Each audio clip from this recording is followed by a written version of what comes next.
Hey guys, tonight we're not just diving into history. We're slipping back in time, pulling on those rough wool tunics, feeling the chill of an Anatolian dawn on your face. You hear the distant guttural shouts of your drill sergeants, the rhythmic thump-thump of thousands of marching boots, and the clinking of steel. This isn't just any story. This is your story as a raw recruit in the Ottoman Janissaries, an elite fighting force that once struck fear into the heart of Europe.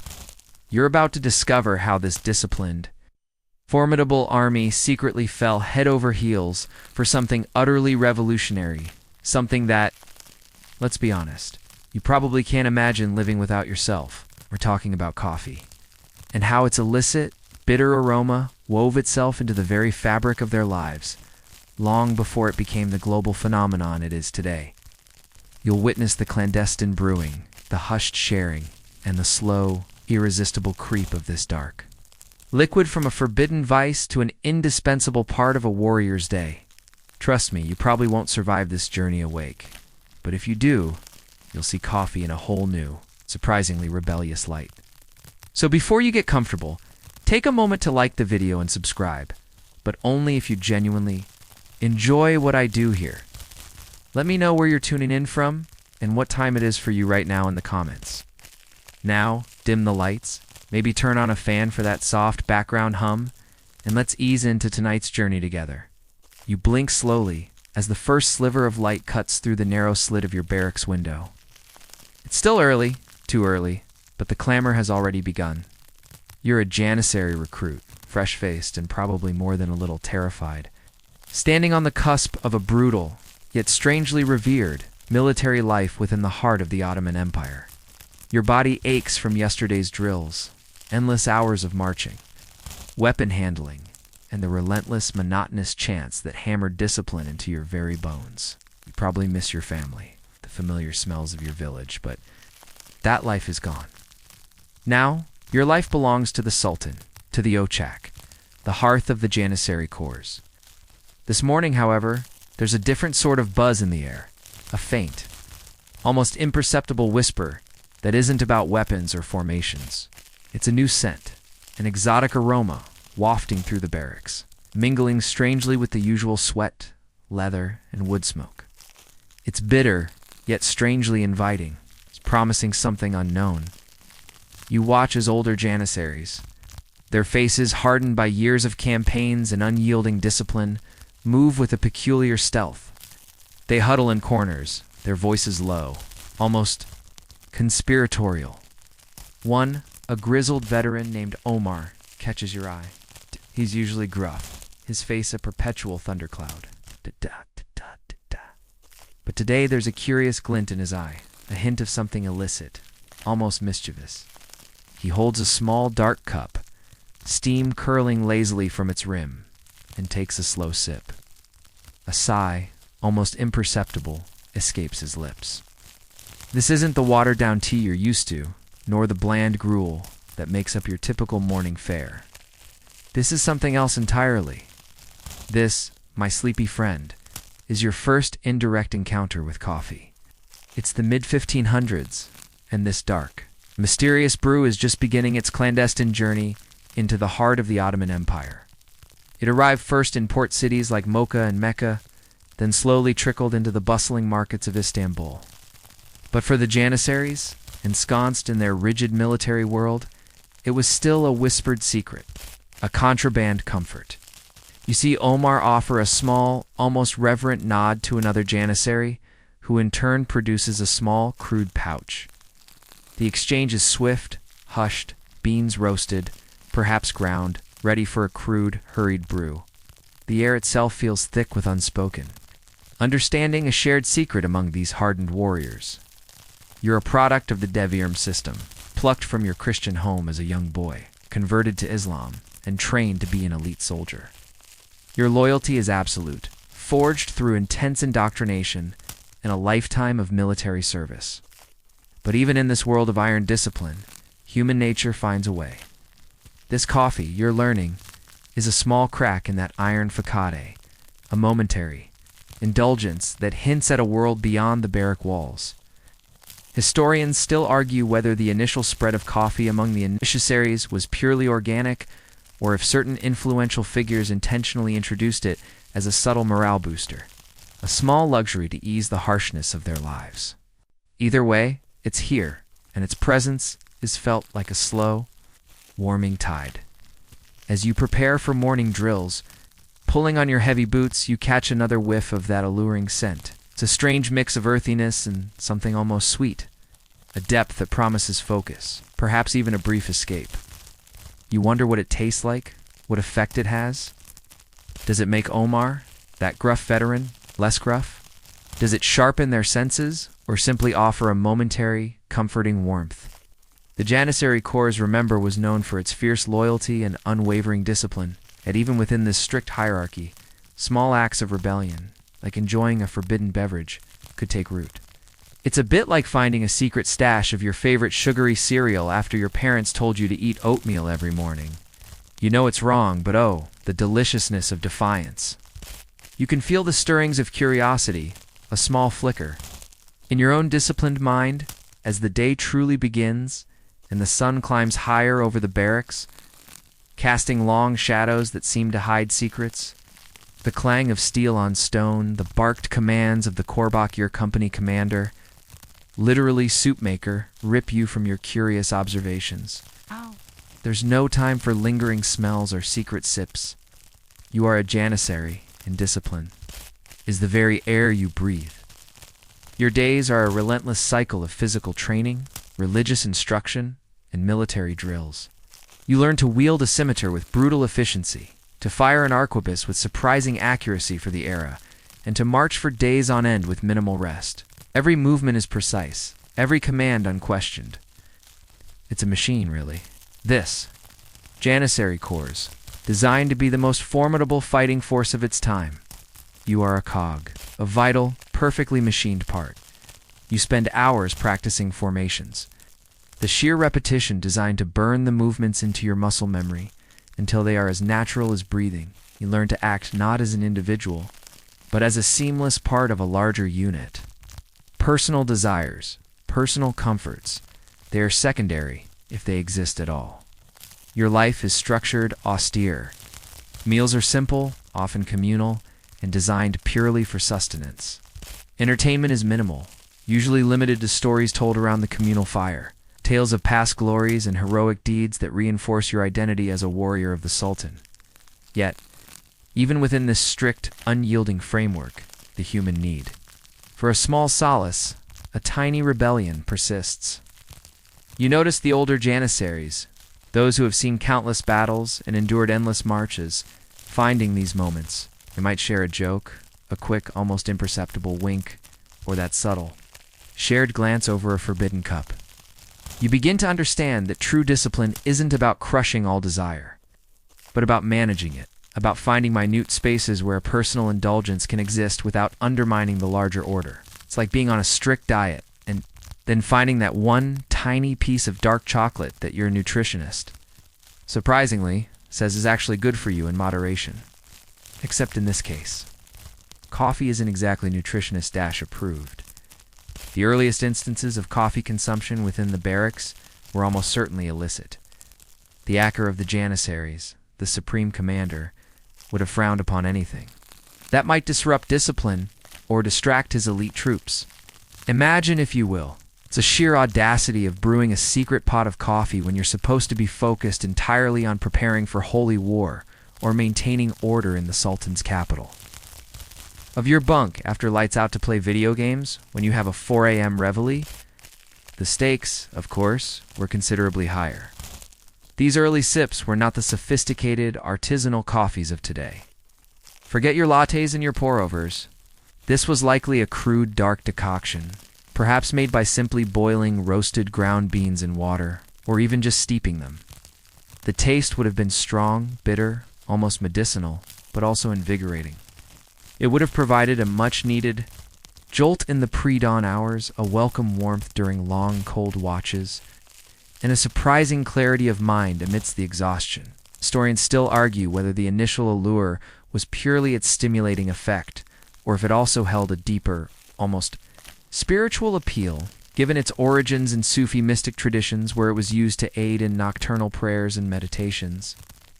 For these Janissaries, however, it was likely far more pragmatic, pure, unadulterated energy. You start to notice the subtle signs, a lingering, roasted scent on a veteran's breath, a small dark stain on a tunic sleeve, the quick, secretive exchange of a small, polished wooden cup. These aren't the broad, obvious acts of defiance, but rather the quiet, almost invisible ones. It's the mark of a seasoned soldier, one who knows how to bend the rules without breaking them, how to find a sliver of personal freedom within an otherwise regimented existence. You're learning that the true art of being a Janissary isn't just about fighting, but also about surviving.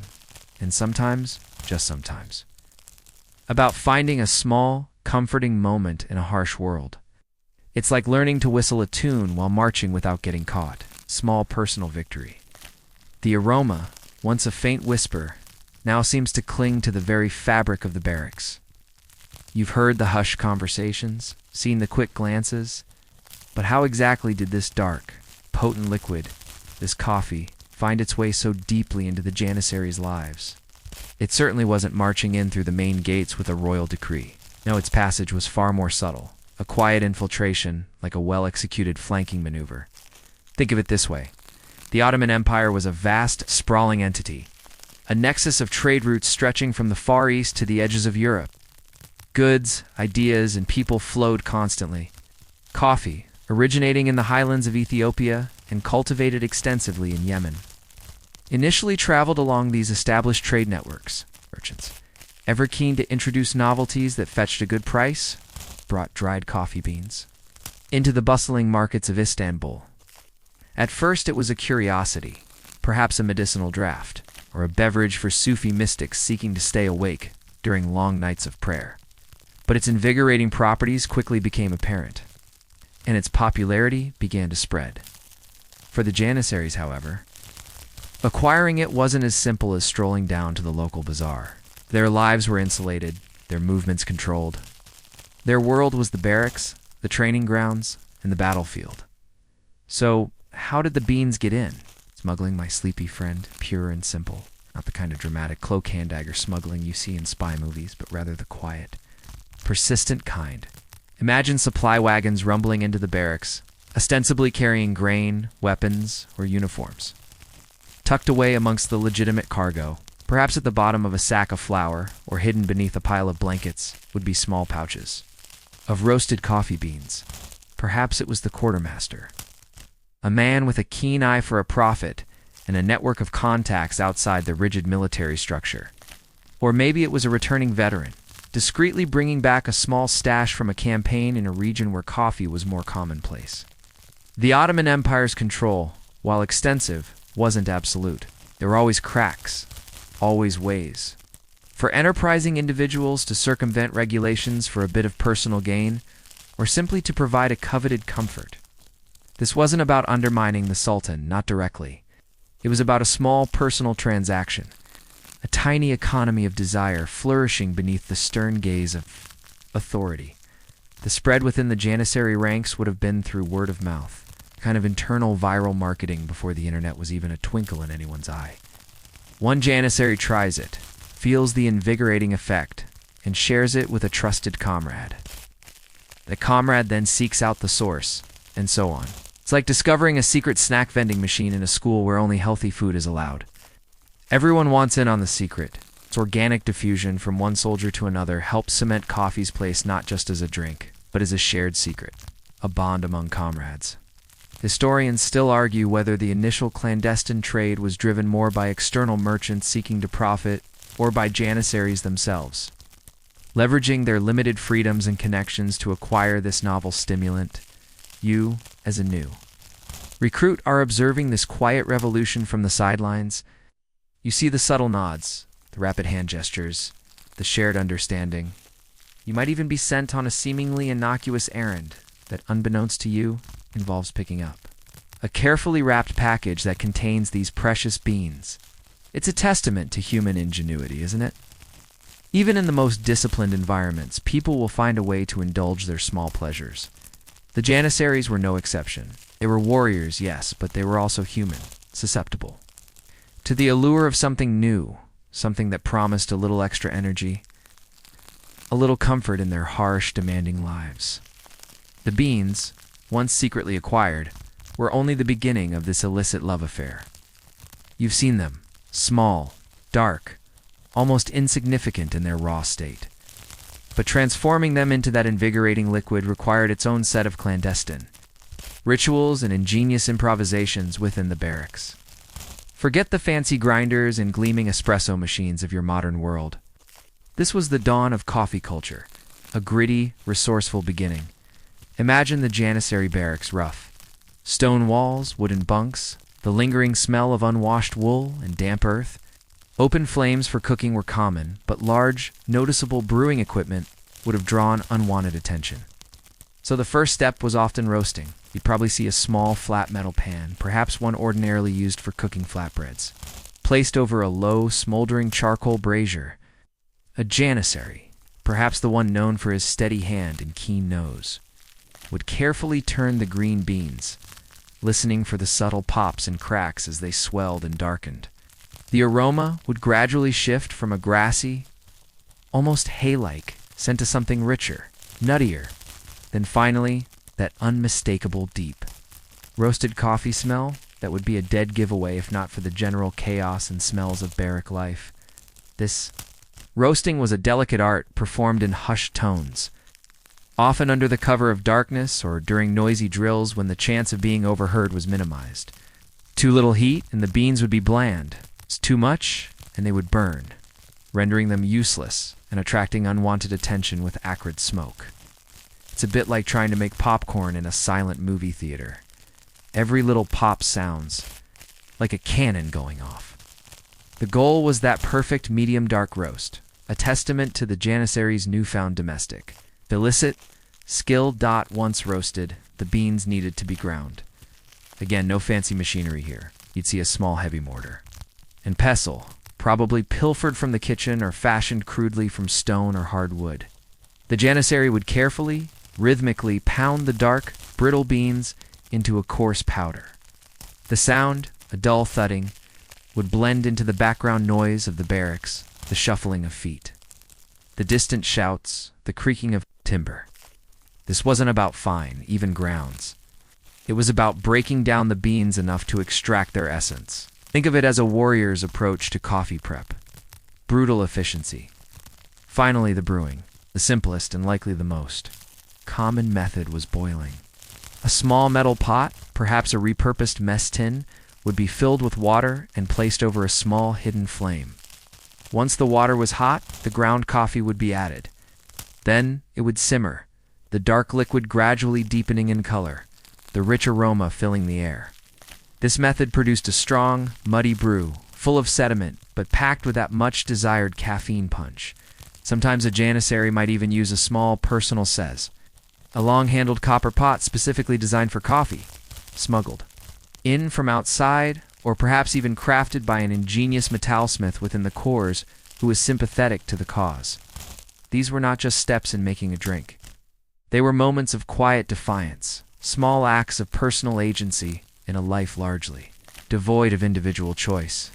Every roasted bean, every rhythmic pound of the pestle, every simmering pot was a testament to the growing love affair between these hardened soldiers and their bitter brew.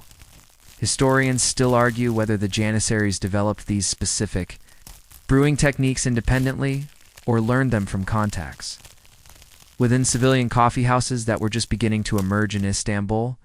Regardless, the love for coffee was clearly stronger than the fear of reprimand. You witness these processes, hidden in plain sight, and you begin to understand the depths of this strange new obsession. It's like watching a magic trick where the trick is simply getting something wonderful out of almost nothing. You've seen the secret roasting, heard the hushed pounding of beans, and even caught glimpses of the rudimentary brewing. Now, as you become more attuned to the subtle rhythms of barracks life, you start to understand the profound role these illicit coffee rituals play. It's not just about the taste or the jolt of energy. It's about a small, personal comfort, a brief escape from the relentless grind of military existence. Imagine waking before dawn. It's the air-biting cold, your body stiff from a meager sleep. The thought of another day of drills, of marching, of the sheer physical demands can be daunting. But then you see it a small group of older janissaries huddled by a brazier, the faint, rich aroma of coffee reaching you. One of them, perhaps the Otobazi, the room leader, pours a trickle of the dark liquid into a tiny, handleless cup. The warmth radiating from it seems to promise more than just heat. It promises a moment of peace. These were the janissaries' illicit comforts, their hidden pleasures. A quick, furtive sip before morning prayers, a shared cup during a brief break between training exercises, or a quiet moment after a long, arduous march. It became a personal ritual, a way to reclaim a sliver of individuality in a life where individuality was largely suppressed. You might see a janissary carefully cleaning his small cup, almost caressing it as if it were a precious talisman. For many, it likely became just that, a small, tangible link to something outside the harsh realities of their soldierly existence. The dependency wasn't just physical, though the caffeine certainly played its part. It was psychological.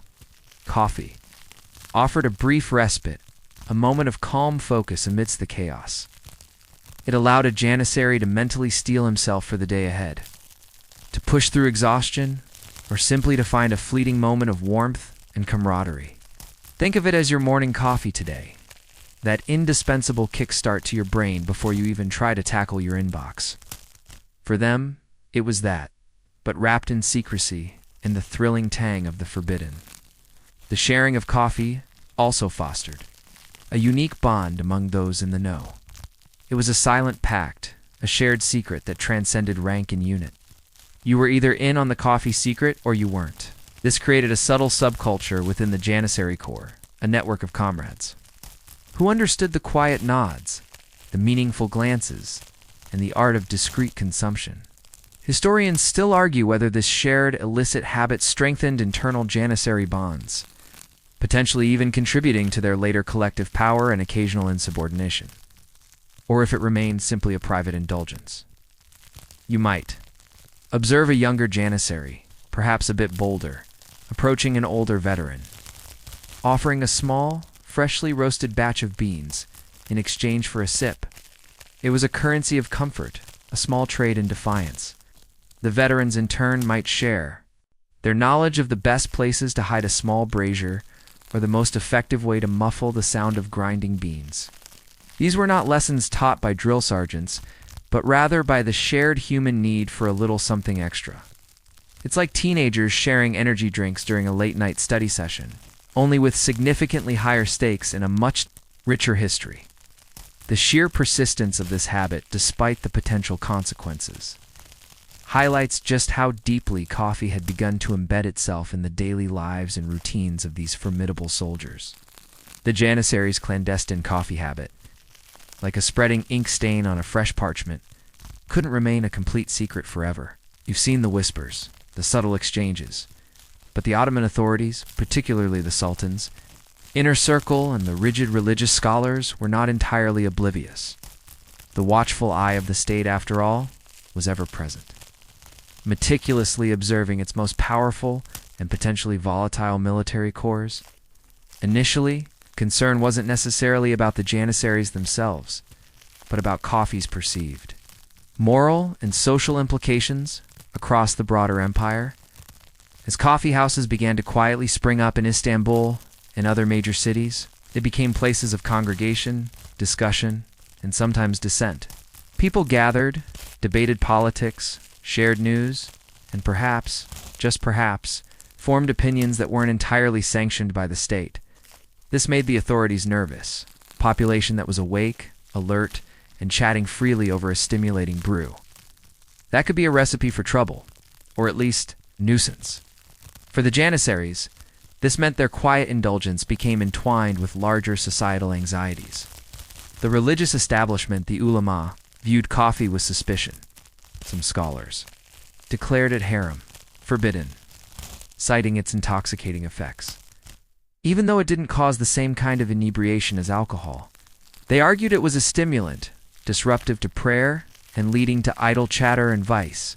Think of it like a new, Mysterious energy drink today being declared unhealthy and morally corrupting by some influential figures, the kind that makes you jittery and talk too much. The Sultan himself, or rather his Grand Vizier and chief religious advisors, would have been acutely aware of any trends affecting his elite troops. The Janissaries were the backbone of the empire, but also a force that had, on occasion, proven capable of rebellion. Any new habit that could potentially undermine their discipline, or their loyalty, or their physical prowess would be scrutinized, while they valued a disciplined, alert soldier. The idea of a soldier becoming dependent on an intoxicating substance was problematic. You might notice an increase in inspections, a sharper eye from the acker during daily routines. There might be sudden, unannounced checks of personal belongings, ostensibly for contraband weapons or unauthorized items, but with an underlying suspicion for anything that seemed out of place. The air would grow taut with unspoken tension as the Janissaries learned to hide their small coffee paraphernalia even more effectively. The small sezes and mortar would disappear faster than a forgotten cookie at a kid's party, tucked deep into bedrolls or buried beneath loose floorboards. Historians still argue whether the initial official crackdown on coffee was primarily a moralistic stance by religious authorities or a calculated political move by the state to control public assembly and potential dissent. For the Janissaries, the distinction hardly mattered. What mattered was that their beloved brew was now officially on the radar, moving from a quietly overlooked indulgence to a potentially punishable offense. This elevated the stakes significantly. What was once a small, personal act of comfort now carried the weight of defiance against both religious doctrine and state authority. It was like suddenly being told your favorite, perfectly innocent hobby was now against the rules, and you might get grounded for it. But for a Janissary, grounded could mean a lot more than just being confined to barracks. The official pronouncements came down sharp and unyielding, like a sultan's decree. Coffee was now officially forbidden. You heard the rumors, then the stern warnings echoing through the barracks. No more brewing. No more clandestine sharing. No more of that dark, intoxicating liquid. For the Ottoman authorities, the concern over public assembly and potential dissent in coffee houses morphed into a direct order to suppress its use, even among the Janissaries. This wasn't a gentle suggestion. This was a prohibition with teeth. Imagine the mood in the barracks. Quiet tension. A collective sigh of frustration. Perhaps even a hint of indignation. The Janissaries, who prided themselves on their unwavering loyalty and discipline, now found themselves forced to give up a small, yet deeply cherished comfort. This prohibition wasn't merely an inconvenience. For many, it was an assault on a newly formed, deeply ingrained ritual. It's like being told you can no longer have your morning coffee before facing a ridiculously early and demanding workday. The horror. The enforcement could be brutal. Patrols might suddenly increase, searching for any telltale signs. The aroma of fresh brew, discarded pile of spent coffee grounds, or even the telltale glint of a copper sez hidden beneath a uniform. Punishments could range from public flogging to even more severe penalties, depending on the severity of the transgression and the mood of the commanding officer. Stories would circulate, whispered from bunk to bunk, of a Janissary caught brewing and summarily disciplined, serving as a grim warning to others. Yet, despite the harshness, the love affair didn't end. It simply went deeper underground. The more they tried to suppress it, the more inventive and determined the Janissaries became. This prohibition, rather than extinguishing the desire for coffee, ignited a quiet rebellion of sorts. It wasn't about overthrowing the Sultan. It was about maintaining a small, personal sphere of defiance in the face of authority. You would witness Janissaries developing even more elaborate hiding places for their beans and equipment. Holes dug under floorboards, secret compartments, sewn into clothing, or even ingenious ways to disguise the scent of roasting. The ingenuity born out of necessity was quite remarkable. Imagine trying to roast coffee beans over a small hidden flame in a confined space without letting the smoke give you away. It required planning, stealth, and a keen awareness of your surroundings. It's like trying to cook a full meal in your dorm room without setting off the fire alarm or alerting your Historians still argue whether the extreme measures taken against coffee consumption, both civilian and military, were truly effective in stemming its tide or merely served to entrench it deeper into Ottoman society as a symbol of quiet resistance. For the Janissaries, it solidified coffee's status as a precious, almost sacred indulgence. The very act of risking punishment to enjoy a cup made it even more valuable, even more a part of their identity. The bitter taste of the brew was now mingled with the bitter taste of defiance, making it perhaps even more potent. The prohibition, rather than squashing the Janissaries' growing affection for coffee, merely pushed it further into the shadows. You've witnessed the attempts to suppress it, but now you see the ingenious ways a determined warrior class finds to circumvent strict rules. This wasn't about open rebellion. It was about quiet persistence, about carving out a small, steaming pocket of comfort in a world of harsh discipline. Think of it as the ultimate game of hide-and-seek. The Janissaries became masters of discretion, or small seizes and mortars. Once hidden, were now almost seamlessly integrated into their personal effects. Disguised as ordinary kitchen implements or tucked into the folds of their uniforms, the telltale aroma of roasting beans, once a danger, was now masked with clever tricks, perhaps by brewing simultaneously with strong-smelling stews, or by only roasting when the wind was strong and carried the scent away from prying noses. The preparation of coffee became an even more secretive ritual.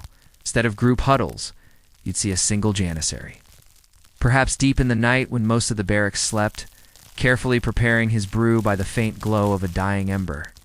The sounds of grinding beans would be muffled with cloth, the water boiled in the smallest, least conspicuous pot available. It was a testament to their dedication, a quiet act of defiance performed under the cloak of darkness and silence. It's like trying to sneak a late-night snack when your parents are light sleepers. Every creak of the floorboards, every clink of a spoon sounds like a thunderclap. This underground coffee culture also solidified the bonds among those who partook. A shared forbidden pleasure often creates a stronger connection than a sanctioned one. You'd see subtle signals exchanged between comrades, a knowing glance, a quiet gesture towards a hidden alcove, an invitation to a secret hushed meeting where a precious cup of coffee could be shared. These moments were charged with a unique sense of camaraderie, a shared risk that brought them closer. It wasn't just coffee. It was a symbol of their resilience and their unspoken solidarity. Historians still argue whether the authorities were truly unaware of this widespread clandestine consumption, or if they simply turned a blind eye, recognizing that a complete suppression might lead to greater unrest among the Janissaries. Perhaps the state realized that allowing these small, illicit comforts was a better strategy than pushing its elite troops to the breaking point. It's plausible that a soldier, fortified by a secret cup of coffee, was ultimately a more effective soldier than one deprived of all comfort. For you observing this, it's a fascinating study in human nature. Even the most disciplined, most formidable warriors need their quiet moments of indulgence. The Janissaries, while instruments of the Sultan's will, were still men. And men, it seems, can be remarkably resourceful when it comes to their creature comforts, especially one that offers a stimulating embrace in the pre-dawn chill. This era of prohibition, ironically, only deepened coffee's roots within the Janissary corps, embedding it not just as a habit, but as a badge of quiet, collective rebellion. Slowly, almost imperceptibly, the tide began to turn.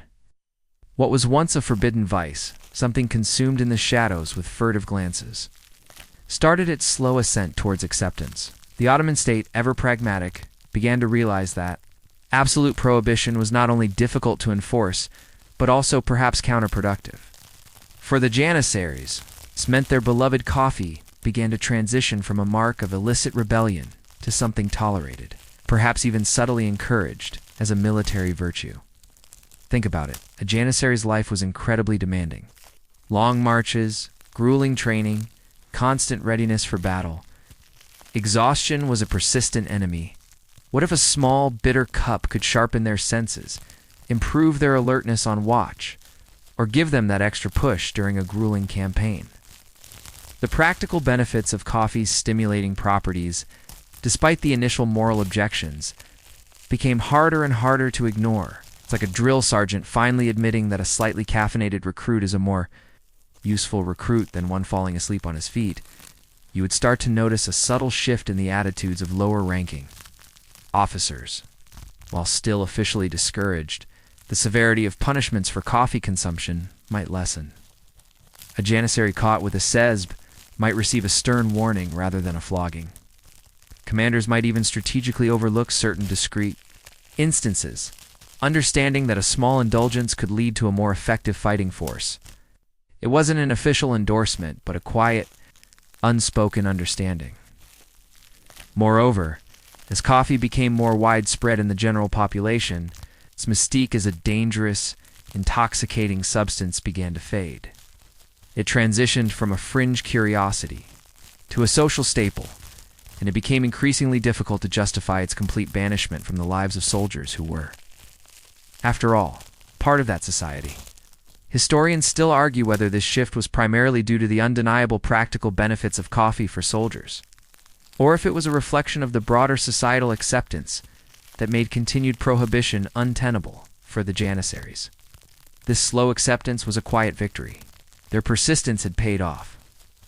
The small, secretive rituals could now be performed with slightly less fear of discovery. You might even see a janissary openly, though still cautiously, sharing a cup with a comrade, no longer quite so worried.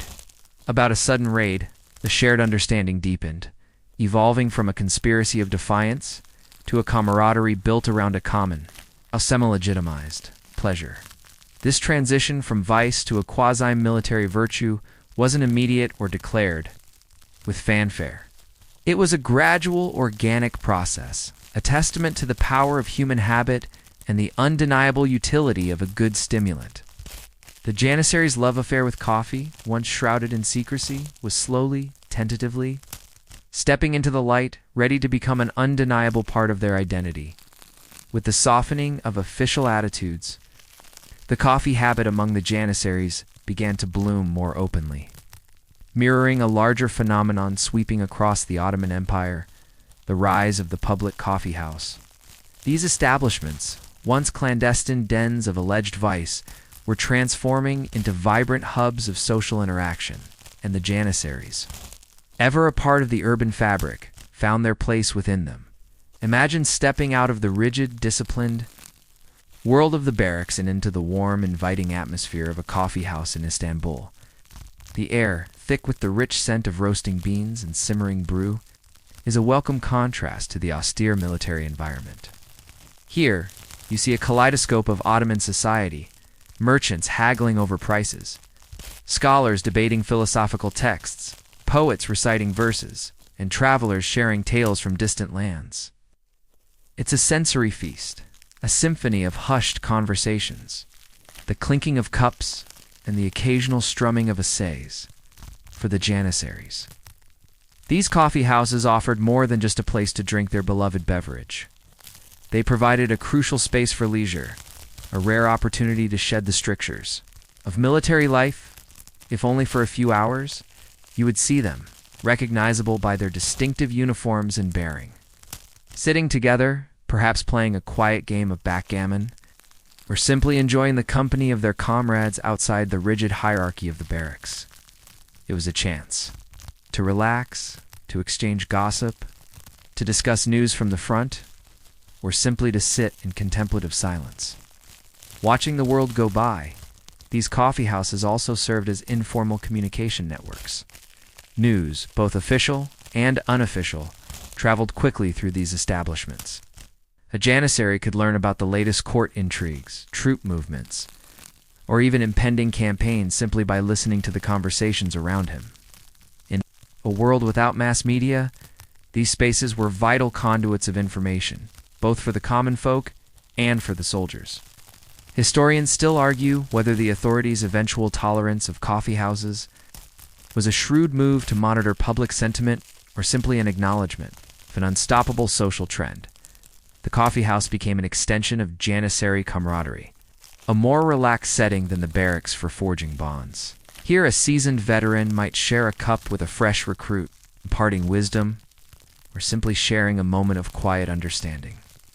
It was a subtle yet significant shift from the purely utilitarian consumption of coffee in secret to its embrace as a social glue. It's like when your favorite secret hangout spot suddenly becomes popular. But instead of being annoyed, you find yourself enjoying the larger community it now fosters. You observe the Janissaries in this new setting. Their faces relaxed, their usual stern expressions softened by the warmth of the brew and the ease of conversation. The coffee, once a symbol of clandestine defiance, was now openly enjoyed, testament to its irresistible appeal and the evolving nature of the Janissaries' world. This marked a significant turning point, cementing coffee's place not just in their individual lives, but in their collective identity. The Ottoman Janissaries' love affair with coffee wasn't just a local phenomenon confined to their barracks and the bustling coffee houses of Istanbul. Like a potent dark current, coffee began to flow outward from the empire, its journey often intertwined with the very soldiers who had embraced it so fully. The bean's global journey, from the highlands of Yemen to the bustling markets of Europe, was a significant debt to the Ottoman influence, and by extension to the Janissaries, who became unwitting early ambassadors of the brew. You see, the Ottoman Empire was a vast, formidable power, extending its reach deep into the Balkans, North Africa, and even threatening the gates of Vienna. As the Janissaries campaigned, conquered, and garrisoned in new territories, they inevitably carried their habits with them. Imagine a Janissary detachment stationed in a newly acquired fortress on the European frontier. They would, of course, bring their essential supplies. Now, but it's highly probable that small quantities of roasted beans, or the knowledge of how to prepare them, would also travel with them. It's like when soldiers today bring their favorite energy drink or snack from home to share with their squad on deployment. Merchants and traders, always quick to capitalize on new trends, observed this growing demand for coffee within the Ottoman lands. They saw its popularity not just among the elite and the urban dwellers, but also among the disciplined fighting force of the Janissaries. This provided an undeniable signal. This mysterious dark liquid was not just a fad, but a highly desirable commodity. The demand created the supply, and soon, coffee began its slow, inevitable march across continents, one of the most famous, albeit likely embellished. Stories involves the Ottoman siege of Vienna in 1683. When the siege was lifted, legend has it that sacks of green coffee beans were left behind in the abandoned Ottoman camps. A savvy Polish officer, Franciszek Jerzy Kolczycki, who had lived among the Ottomans and understood their ways, recognized the beans and, with them, supposedly opened Vienna's first coffee house. While the exact details are fuzzy, historians still argue whether this specific tale is entirely accurate or a romanticized myth. It perfectly encapsulates the way coffee spread. It was often through conflict, trade, and cultural exchange at the fringes of the empire that the bean found new homes. The very image of the formidable Janissary, symbol of Ottoman power, became subtly associated with this invigorating drink. When European travelers encountered Ottoman culture, coffee was an undeniable part of that experience. They saw Janissaries, both on duty and in their leisure time, partaking of this brew, and the curiosity naturally spread. This wasn't a deliberate strategy on the part of the Ottomans or the Janissaries. It was simply the organic diffusion of a deeply ingrained cultural habit. It's a bit like how certain regional foods become popular globally after being discovered by tourists, so as you sip your favorite coffee today, remember that cup owes a small yet significant part of its journey to the disciplined, coffee-loving Janissaries who, through their daily habits and extensive travels, helped pave the way for coffee to become the global phenomenon it is. As coffee shed its illicit skin and became a staple, first for the Janissaries and then for wider Ottoman society, the ways in which it was consumed also evolved. What began as a clandestine act of sustenance and quiet rebellion transformed into a rich tapestry of social rituals, each sip imbued with layers of cultural meaning. You've moved past the crude, secret brewing in the barracks. Now, You're picturing a scene in a proper Ottoman coffee house. The elaborate soothe, a copper pot, often intricately decorated, sits over glowing embers. The coffee, finely ground, is brought to a slow boil, often 3 times, to create a rich, frothy head. The aroma, no longer something to hide, fills the air openly, invitingly. It's an art, not just a necessity. The serving of coffee became an important social gesture. It was offered to guests as a sign of hospitality, brewed strong and sweet or bitter, depending on regional preferences and the host's custom. The tiny, handleless cups, or fincan, were held carefully, cradled in the hand, the warmth, a comforting presence. The sediment at the bottom was expected, and indeed some even practiced hagiography, reading fortunes in the swirling patterns of coffee grounds, a wonderfully quirky tidbit for you to consider. Imagine a grizzled janissary, fresh from campaign, having his fortune told in the dregs of his morning brew. Ah, yes, another glorious victory, and perhaps a promotion. These rituals weren't just about drinking. They were about connection. Offering coffee was a way to start a conversation, to seal a business deal, or to simply enjoy the company of others. The act of sharing coffee created a momentary pause, a space for contemplation and camaraderie. For the janissaries, this translated into their interactions within the coffee houses, where the shared beverage deepened their bonds, allowing for more relaxed conversation and storytelling than was possible under military discipline. It's like your modern coffee breaks at work, but with significantly more ornate cups and less complaining about spreadsheets. Historians still argue whether the elaborate rituals surrounding coffee consumption developed organically within Ottoman society, or if they were consciously cultivated by merchants and coffeehouse owners to enhance the appeal and perceived value of the beverage. Regardless, these rituals became an indelible part of Ottoman daily life, and by extension, influenced the very soldiers who were at the heart of its early adoption. You might even notice a janissary, during a rare moment of downtime, performing a small, personal coffee ritual. Perhaps he has a special soothe, or a preferred way of grinding his beans. A small act that asserts his individual preference within a life of regimentation. This embrace of ritual highlights how deeply coffee had woven itself into the fabric of their lives far beyond mere stimulation. It was now a source of comfort, a catalyst for social interaction, and a silent affirmation of cultural identity. The relationship between the janissaries and coffee, as you've seen, evolved from furtive sips to open social rituals. But this deep bond wasn't always benign. It occasionally intertwined with moments of both unwavering loyalty and dramatic, even tragic rebellion. Coffee, in its own subtle way, became a backdrop, and sometimes even a catalyst, for the complex dynamics within the powerful janissary corps. Remember that the janissaries, despite their strict discipline, were also a potent political force within the Ottoman Empire. Their collective power derived from their training, their numbers, and their strategic position as the Sultan's elite guard meant they could, and sometimes did, challenge authority. And where did much of this collective sentiment, these discussions of grievances, these nascent plots often take root? In the very places they gathered for solace, the barracks, and increasingly the coffee houses. Imagine the atmosphere in a coffee house when rumors of unpaid wages or unpopular reforms begin to circulate. The usual hum of conversation might grow hushed, then coalesce into murmurs of discontent. Over tiny cups of strong dark coffee, shared among trusted comrades, grievances would be aired, strategies debated. The stimulating effect of the coffee itself might even fuel the intensity of these discussions, keeping minds sharp and arguments flowing well into the night. It's like your late-night brainstorming sessions, fueled by endless cups of coffee, only with the added tension of potential mutiny. One of the most famous symbols of janissary discontent involved not coffee, but soup.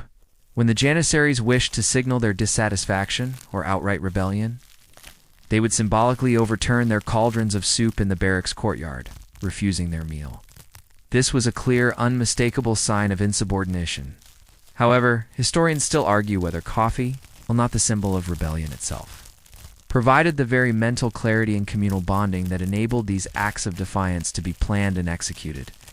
Was it the fuel that literally kept the rebellious discussions going? Consider the practical implications. A janissary on watch, or preparing for an early morning march, would rely on coffee to sharpen his senses and ward off the pervasive exhaustion. This use, however, could also inadvertently contribute to their collective strength in moments of dissent. An alert, highly caffeinated janissary was formidable whether defending the Sultan or challenging his decrees. The very substance that made them more effective soldiers could also make them more effective rebels. You see how coffee, a seemingly innocuous beverage, became deeply embedded in the janissary psyche, influencing not just their daily routines, but also their collective identity and, at times, their political agency. It highlights the complex interplay between seemingly minor cultural elements and major historical events. Coffee didn't cause rebellions, but it certainly provided the atmosphere and the mental alertness for them to brew. Asterisk. Like all great empires and institutions, the era of the janissaries eventually drew to a close. Their centuries-long reign as the Ottoman Empire's elite fighting force, marked by unparalleled discipline, formidable power, and their undeniable love affair with coffee, would eventually meet its dramatic end. This final act, known as the Auspicious Incident of 1826, was a brutal purge that reshaped the Ottoman military, and by extension, the empire itself. You recall the janissaries' immense power. This power, once the Sultan's greatest asset, had, by the early 19th century, become a liability. They were resistant to modernization, clinging to their traditional privileges and often acting as a conservative force that resisted necessary reforms. Their frequent insurrections, often signaled by the overturning of soup cauldrons, had become too common, too disruptive. The Sultan, Mahmud II, recognized that for the empire to survive and modernize, the Janissary Corps, for all its history and glory, had to go. Imagine the tension in Istanbul in the weeks leading up to that fateful summer. Whispers of reform, of a new European-style army, would have circulated through the coffee houses and barracks. The Janissaries, ever vigilant about threats to their status, would have been acutely aware of these rumblings. Perhaps over their familiar cups of coffee, they would have debated the looming crisis, their arguments fueled by the bitter brew. Then came the inevitable clash. Mahmud II, having secretly trained a new, modern army, provoked the Janissaries into what he knew would be their final rebellion. True to form, they overturned their cauldrons and marched on the Sultan's palace. But this time, the Sultan was ready. The newly trained artillery, loyal to Mahmud, turned their cannons on the Janissary barracks. The fighting was fierce, brutal, utterly decisive. You could almost hear the roar of the cannons, the screams amidst the smoke and fire. Proud barracks, once centers of discipline and camaraderie, became tombs. Thousands of Janissaries were killed, either in the initial bombardment or in the subsequent massacre that followed. The corps was utterly annihilated, its symbols destroyed, its very name effectively erased from public discourse. It was a swift, violent, and complete end to an institution that had once defined Ottoman military might. What happened to their beloved coffee in this chaos? It became irrelevant in the face of such devastation. The cherished sezes and fincons would have been shattered, lost amidst the rubble. The clandestine brewing spots, the communal coffee sessions, all swept away. In the brutal efficiency of Mahmud II's reforms, historians still debate whether Mahmud II's ruthless efficiency was ultimately beneficial for the empire's long-term survival, or if it merely delayed an inevitable decline by destroying a vital, albeit problematic, institution. The end of the Janissaries was a cataclysm for the Ottoman Empire, marking the definitive close of an era. Their legacy, however, including their deep connection to coffee, would endure. The beverage they loved, once a secret solace and then a public pleasure, would continue its journey, unburdened by the fate of its earliest military devotees. The cannons have fallen silent, the smoke has cleared, and the dust of a bygone era has settled over Istanbul. The Janissaries are gone, their barracks reduced to rubble, their very name whispered with caution. Yet the subtle, profound legacy of their love affair with coffee, that humble bean that journeyed from illicit comfort to daily ritual, continues to cast its long, fragrant shadow across the world, right up to your very own cup this morning. You see, the story of the Janissaries. And coffee isn't just a quirky historical footnote, it's a testament to the powerful, enduring impact of cultural exchange and the seemingly small things that shape human civilization. These disciplined, formidable warriors who lived lives of austerity and obedience found in coffee a unique blend of stimulation, comfort, and camaraderie. They helped embed it into the heart of the Ottoman Empire, and through that empire's vast reach and interactions, contributed to its global spread. Consider how coffee culture evolved, from their hidden crude brews to the bustling public coffee houses. They frequented, the Janissaries were unwitting pioneers. They were part of the tapestry that saw coffee transformed from a mystical Sufi aid to an everyday beverage enjoyed by millions. Their demand, their quiet defiance of prohibition, and their eventual public embrace of the drink all played a part in its inevitable triumph. Historians still argue whether the Janissaries' early adoption of coffee was truly unique among military forces of the era, or if similar patterns of stimulant use existed in other armies. Regardless, their story is certainly one of the most compelling.